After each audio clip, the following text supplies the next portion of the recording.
Hey, welcome to the Mint Penny. This is Rhonda, and today we're talking about paying off debt. Now, the way that we're going to talk about today is called the snowball method. If a lot of you have not heard about it before today, that's fine. That's okay, because we're going to talk about it today, okay? All right, so basically the goal here is to pay off all your debt, right? So that the only bills that you have left over after you've paid everything off is basically just your usage debt that don't never get paid off. Your light bill, electric bill, your insurance, your food bill, stuff like that, right? Based off the usage, there's going to always be a bill there. Insurance is always going to be a bill there. You can't get away from it, and that's fine. Those are the only bills you want to have, okay? The only ones. Okay, so basically, to get started, step one is gather all of your debt. Go through your credit report, gather up all your bills, get everything together that has or comes to you as a form of debt. Now, once you do that, put them in order from smallest to largest based off the balance of that debt.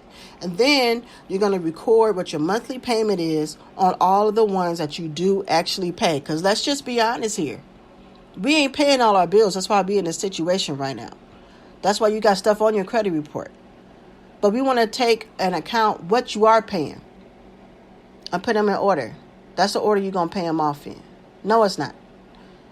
But it's going to come in handy later. Okay, so at this point, after you've gathered up all your bills, you've gone through your credit report and everything, if you have not done it already, go through your credit report and look for inaccuracies and get them removed with a dispute letter through the credit bureau so that you are no longer responsible for those debts. A lot of debt, not even a lot, your debt falls off your credit after 7 years. A lot of credit agencies will try to re-age that debt to keep it on there longer. That's what you're looking for. You're looking for a debt that has been re-aged. You're looking for a debt that is inaccurate. Maybe you don't really owe that much. Maybe your name ain't spelled correctly. Maybe your date of birth is wrong. Anything that's not accurate, take it off. Okay? All right. Now, whatever is left on your credit report, and you actually do owe, reach out to them and make a deal. Call them up and say, let's make a deal. You got a bill for $500. They say, I'll take $250. You say, okay, I'll pay that $250 if you take it completely off my credit report. They say, okay, we'll do that. So now you're going to send them a pay for delete letter. You got to have everything in writing, baby. You got to have it in writing. Cover your apples, okay? You're going to send them that letter. They're going to send it back acknowledging it and agreeing to it. So that way, if it don't come off your credit report, you're going to send another dispute letter to the credit bureau with a copy of that letter that you got from them saying that they said what they was going to do. And boom, it's off and you're not responsible for any more of that debt. Okay? Putting y'all up on game.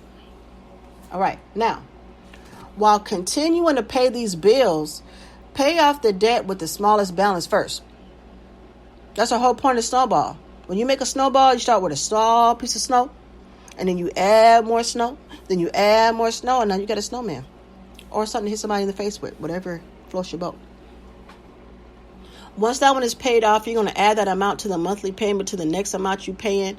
And then you're going to put that on the next bill on your list. And then you're going to snowball your payment amount. Keep this going until everything is paid off.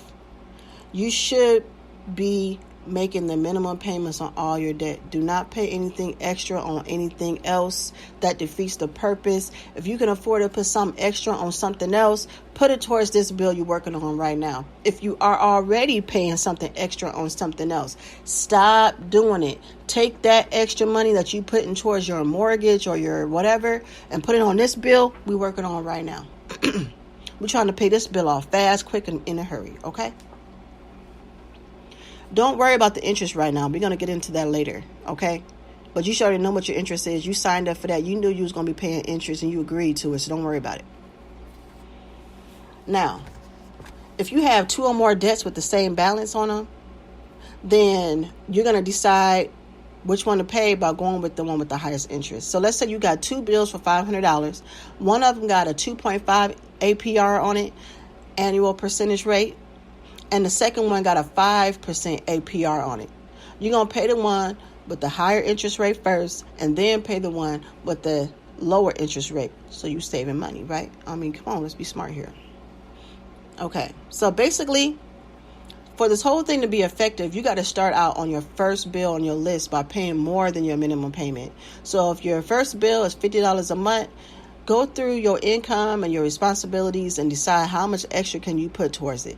So if you can put extra $50 towards it, now you're paying $100 a month on this $50 bill. And then when you get to the next bill, you're going to take that $100 still. You'll never get that back. Not right now. Take that $100 that you was paying on that first bill and add it to the minimum payment of your second bill on your list, okay? This is going to help you pay that smaller one off faster so you can start seeing results faster and quicker. Stay motivated, okay? Now, let's get something right. Let's get something clear. Just because you pay something off does not mean you have extra money, okay?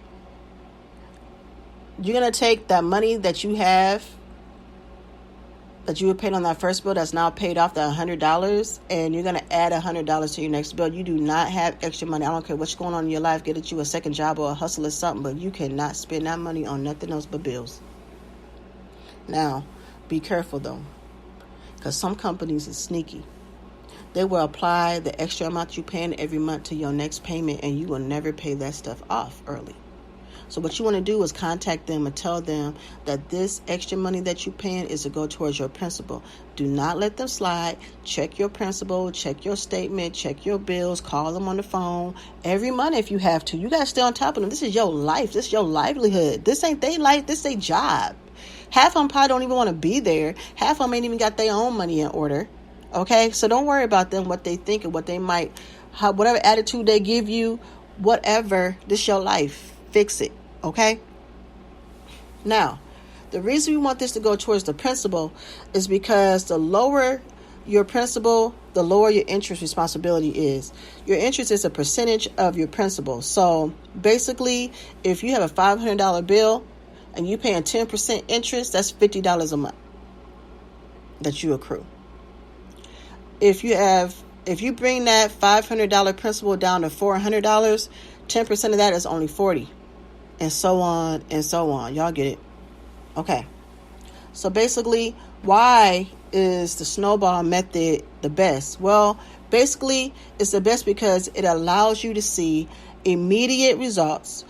You will see a reduction in the number of creditors you owe, the number of bills that's coming in through the mail or your email or however you get them. And then the amount that you owe each one will be significantly lower and much quicker over time. And research shows that in the age that we live in, which is basically like the microwave age, I don't know if it's a millennial thing or not, but we stay motivated and feel more accomplished when we see results quicker. Something that takes too long to do, you'll lose interest real fast and you won't stick with it. It's proven. Look it up.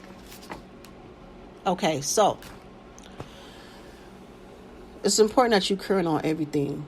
Do not fall off your other bills trying to pay off these other bills. You defeating the purpose. Don't add nothing else to your credit report. Okay? We're trying to become financially stable and secure here. Okay?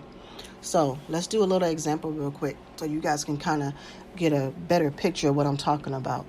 So let's say you got 4 bills, right? You go through everything. You only got 4 bills. You got a $1,200 medical bill. Like as of today, these are your balances today, right? You got a medical bill for $1,200 that you pay $75 a month on. You're going to be paying on that for the next 16 months. You got a $5,000 credit card bill that you pay $125 on, and you're going to be paying on that for the next 40 months. You have a $10,500 personal loan that you pay $250 a month on, and you're going to be paying on that for the next 42 months. And then you have a car loan, your last one right here, for $17,500. You pay $400 a month on this car, and you got another 44 payments to go. After researching, you realize that you could put an extra $50 towards your medical bill, right? So instead of paying $75 for the next 16 months. Now you're about to start paying $125 a month on that bill, and you're going to pay it off in 9.5 months for the win. Okay? So now you're going to take that $125 that you was putting towards that medical bill, and you're going to put it towards your credit card bill. Now, you're currently already paying $125 a month on that bill. Now you're about to start paying $250. Now, during the course of paying off your medical bill, you were still steady paying the minimum payments on your credit card. So now your credit card bill has dropped down to $3,875 because you've already paid $1,125 on it over the past 9 months that you were paying on that medical bill. So now, instead of it taking 31 more months to pay it off, you're going to pay it off in 15 months. All while paying those two bills, you were steady paying on your personal loan at $250 a month for 24 months. And you had 24 months left at $250 a month on that bill. No. You were paying $250 a month over the past 24 months that you were paying on the other bills, and so you brought your balance down to $6,000. Your balance is now $4,500. You're going to add that $250 to the $250 you currently pay, and now you're paying $500 a month towards your personal loan. So instead of it taking you 18 more months to pay it off, it's now only going to take you 9 months. And see, this is why I said, don't worry about the interest. Because look at the interest you saving for the months that you're not paying nothing at all anymore because it's paid off, right? It all equals out. Okay. And finally, we have our final debt, the car. Yay! Your starting balance was $17,500 at $400 a month. During this process, you paid over the course of 33 months. You have brought it down by $13,200. Your current balance is now $4,300. You add $500 to the $400 you currently already paying, and now you're going to pay your car off in 5 months. Now, this calculation doesn't take your interest into account. However, I always know how much I'm paying altogether with my interest included, and you should too. Okay? Now, you can still apply this technique to bills you're not currently paying on. Just don't overwhelm yourself. Everyone's setup is different, but it's still going to work. It's just remaining consistent. It will be tempting to wild out with the new money and be a new you, but don't do it. Once you pay everything off, take that money and invest it into stocks, invest it into becoming an angel investor, invest it into buying your first company, starting your first business, becoming a real estate investor, buy your first property, put that money up, make that money work for you. Stop working for money. Money should work harder than you work. When that money starts working for you, the more you build up, the less work you'll have to do. And eventually, I don't know about you, but my goal is eventually not to have to work or do nothing else a day in my life because my money's working hard for me. I'm not working so hard for it.